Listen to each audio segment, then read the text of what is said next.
Thank you, Mr. Speaker Pro Tem. I rise to a point of personal privilege on the Iranian Islamic Revolutionary Guard Corps. For more than 30 years, this entity has exported terrorism and destabilized the Middle East and the world.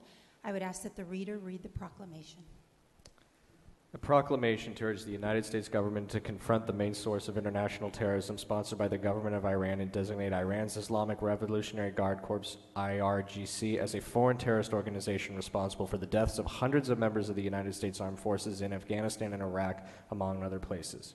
Whereas, designated as a state sponsor of terrorism in 1984 by the U.S. State Department, Iran has remained the most active state sponsor of terrorism because of the IRGC's financial, material, and logistics support of terrorist and militia groups throughout the Middle East and Central Asia. Whereas the IRGC's continued engagement in terrorism has a direct impact on undermining international efforts to promote peace, economic stability in the Persian Gulf, and the growth of democracy.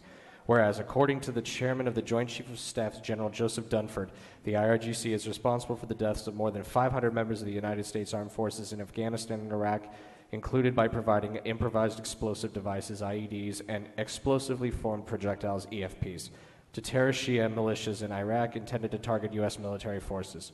Whereas the government of Iran and the IRGC have been responsible for the repeated testing of illegal ballistic missiles capable of carrying a nuclear device, including missile tests in October and November of 2015, March 2016, and January and February of this year, in defiance of the United Nations Security Council resolutions.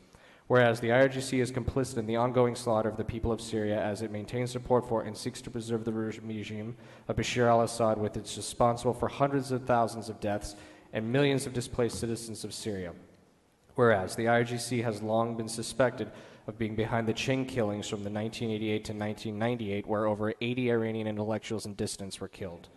Whereas, according to the detailed information released by the Iranian opposition, the National Council of Resistance of Iran in February 2017, the IRGC has at least 14 terrorist training centers in Tehran and other Iranian cities. Whereas foreign nationals receive terrorist training before being dispatched back to Syria, Lebanon, Iraq, Afghanistan, and Yemen, among other places. Whereas the United States hold the IRGC responsible for flagrant and persistent human rights abuses in Iran, including unlawful arrests, torture, imprisonment, and executions that are contrary to international standards and in violation of due process. Whereas, according to the 2015 State Department Iran Human Rights Report, the government and its agencies reportedly commit arbitrary or unlawful killings, including most commonly by execution after arrest and trial without due process, and for crimes that do not meet the threshold of most serious crimes. Whereas, according to the State Department report, commonly reported methods of torture and abuse in prisons include prolonged solitary confinement, threats of rape, forced virginity tests, sexual humiliation, threats of execution, sleep deprivation, electroshock, burnings, the use of pressure positions, and severe and repeated beatings.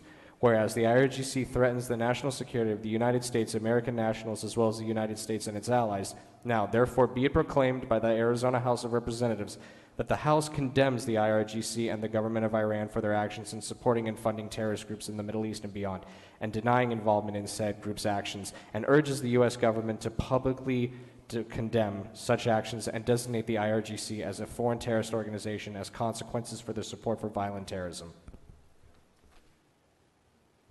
Representative Rios. Thank you, Mr. Speaker Pro Tem.